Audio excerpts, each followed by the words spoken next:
com todo respeito ao nosso presidente, para quem eu tentei, vocês sabem que até postei vídeo e tal, eu gostaria que tivesse continuado, com todas as restrições que eu tenho a ele também. Eu tenho restrições aos dois, né? Por motivos diferentes, né? O ex-presidente Jair Bolsonaro, uma pessoa que eu tive o prazer de conhecer pessoalmente. Ex-presidente ano que vem. Esse ano ele futuro ex-presidente, nosso atual presidente. É uma pessoa séria e boa índole, gente boa, simples, só que esqueceu que foi eleito presidente de um país que é a segunda maior democracia do mundo, que tem 215 milhões de habitantes, que está entre a 10ª economia do mundo, e que faltou assumir em muitos momentos a liturgia do cargo. Entender o que é esse cargo, que exemplo que ele era para as pessoas. Independentemente das besteiras faladas no passado. Se eu fosse ele, eu teria dito para todo mundo: gente, eu me arrependo de muita besteira que eu já falei no passado. A gente vive, cresce e aprende. E eu proporia a harmonia para o meu país e não a divisão do meu país. Porque em termos de entrega de governo, com ministérios, com economia, com tudo, foi muito bom, teve muita coisa boa. Nós tivemos ganhos incríveis, só que ninguém ficou sabendo. Porque um presidente que bate na mídia há 4 anos, como o Trump bateu também, dificilmente se reelege. Você não tem que bater na mídia, você tem que fazer as pazes com a mídia. Você não vai perder personalidade por isso. Você não vai perder a sua autenticidade por isso. Tudo, Igor, depende da forma. Você não perde o conteúdo se você aprender a forma. Para de gritar, para de espernear, para de xingar. Você é o presidente da República, né? Você é um exemplo jovem. Ali que ele pecou. Porque a montagem do ministério foi maravilhosa, o não querer entrar no jogo. Ele quebrou um sistema difícil, corrupto, que nós vivíamos durante décadas nesse país, né? Com atitudes totalmente diferentes que os presidentes anteriores, em relação a não tem negociata com esse presidente. Eu conheço alguns ministros pessoalmente, e ele não pode nem ouvir falar quando alguém quer fazer algum tipo de negociata lá. Ele não dá espaço para isso. É que nem a mulher bonita que quer ser cantada, se ela não te dá espaço, você não vai chegar. O presidente não dava espaço para esse tipo de coisa. Ah, mas teve o toma lá da cá. Teve negociações que, se não fizerem, não aprova nada. Aí o país não anda.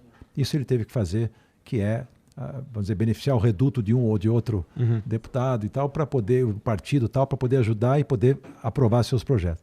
Mas, no geral, nesse lado da decência, né, foi um governo que fez o que tinha que fazer.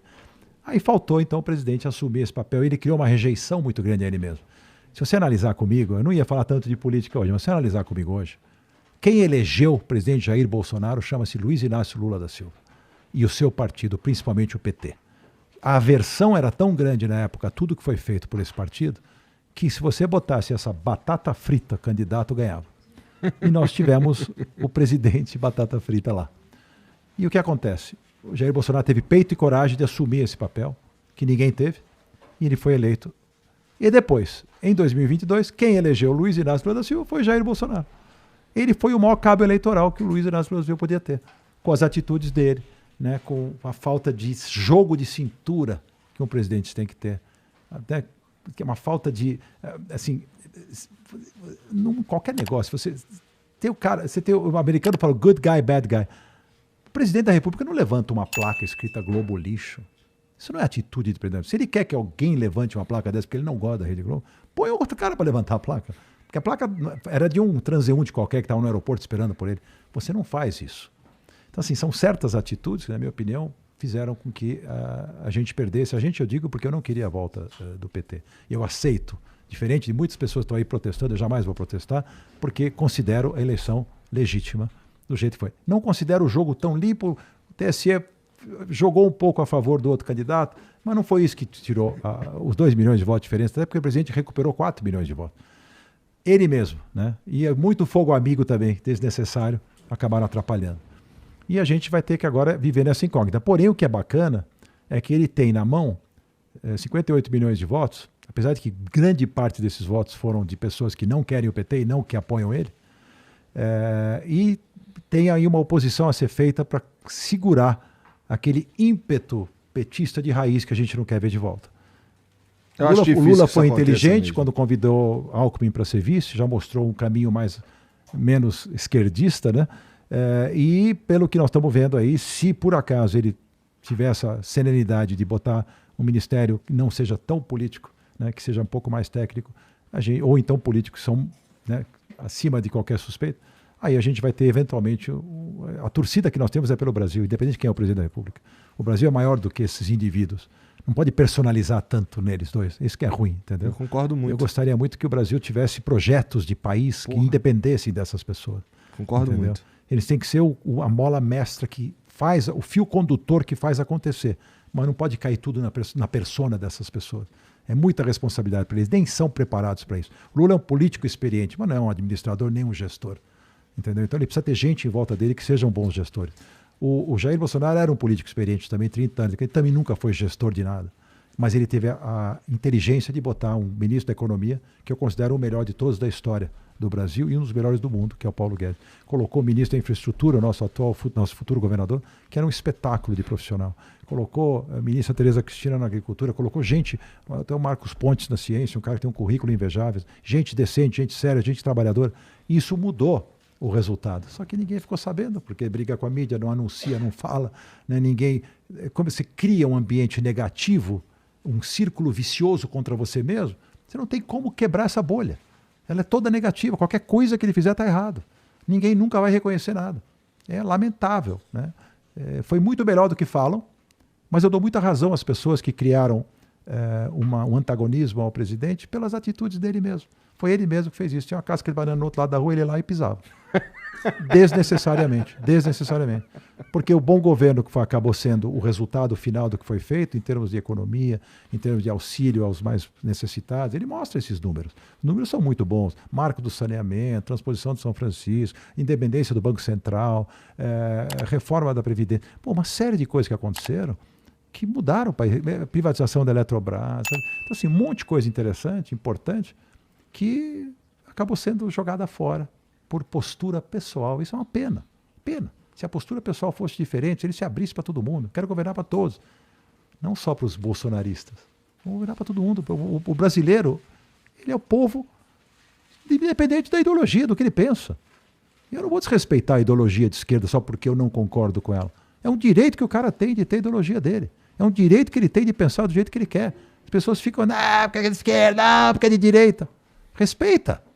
Entendeu? Então, é assim que tem que funcionar um país, né? É um mix de pessoas tentando remar para o mesmo lado, cada um com as suas ideias, ok? Infelizmente mas não é está todo mundo, idealmente, querendo a melhoria e o progresso do país, né? Idealmente. É o que deveria querer, né? É o que deveria querer. Agora é o seguinte, já foi. Vamos parar com essa loucura e vamos fazer esses caras que estão lá, faz uma oposição. Se tiver coisa errada, vai pra rua, não tem problema nenhum. Mas não deu nem tempo de ver se vai ter coisa errada. Não, já estão na rua. Porra. Querem questionar? Não dá pra questionar. Eu vi um cara, eu não sei se você é o tipo de pessoa que fica recebendo videozinho no WhatsApp de... Muito. Eu vi um cara pendurado na frente de um caminhão. Eu vi também. O cara já estava na estrada, longe. Já não tá... Como é que esse cara voltou depois pro... Eu quero essa curiosidade. Como ele voltou pro protesto depois? A pé? Porra. Eu achei maravilhoso aquilo ali, cara. Débil mental, cara. Pelo amor de Deus. E outro que atropelou um monte de gente. Quer dizer, assim... Porra, isso eu não vi. Você não tem... Depois vai, veja. Tem um cara que atropela um monte, 2 em estado grave até. Nossa. Ele foi acuado ali, porque ele queria passar. Não deixaram passar e atropelou umas 15 pessoas. Totalmente desnecessário para o Brasil isso nesse momento. Não vai voltar atrás. As instituições são fortes. Elas têm que ser respeitadas. Eu fiquei super triste por um dia. Não porque eu fosse, já de novo, o grande admirador, né, do presidente. Para mim era a melhor opção de longe. Era o que tínhamos para o momento. E para mim venceu a pior opção. Entendeu? Voltou assim. Eu falo naquele meu vídeo uma coisa que eu acho muito importante.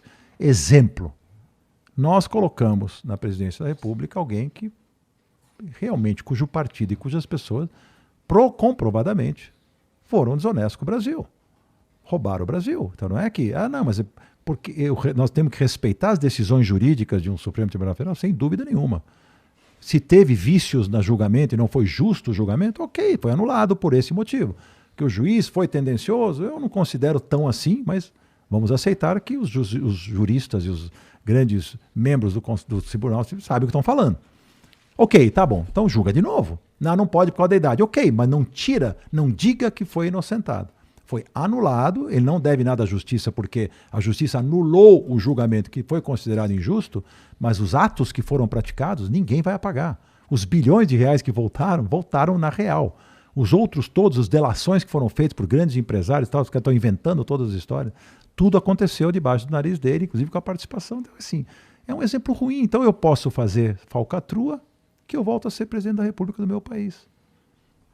Então, assim, eu até acho que pô, o cara na idade dele, ok, já pagou o preço, já ficou 500 dias preso, vai curtir a vida com a sua esposa e tal, mas vai me presidir de novo o meu país para quê? Eu não queria isso mais, entendeu? Podia até ser outro candidato do partido dele que não tivesse história suja. Não tem problema o partido, eu não estou preocupado com o partido, estou preocupado em que o Brasil ande para frente com as suas próprias pernas, de forma decente, com gente que possa dar bons exemplos. E não com gente que está voltando. Atrás do presidente, no dia do discurso, estava aquele deputado da cueca. Na foto, isso é um deboche com a gente. Ele foi pego com $100 mil na cueca dentro do aeroporto. Esse cara foi também inocentado lá, pagou, sei lá o que aconteceu, pagou pena, não pagou, não sei o que aconteceu com ele, mas ele está lá atrás do presidente. Quer dizer, então, é um deboche mostrando para a gente, olha, vai tudo, todas essas figuras que vocês tanto abominaram do que aconteceu, estão voltando.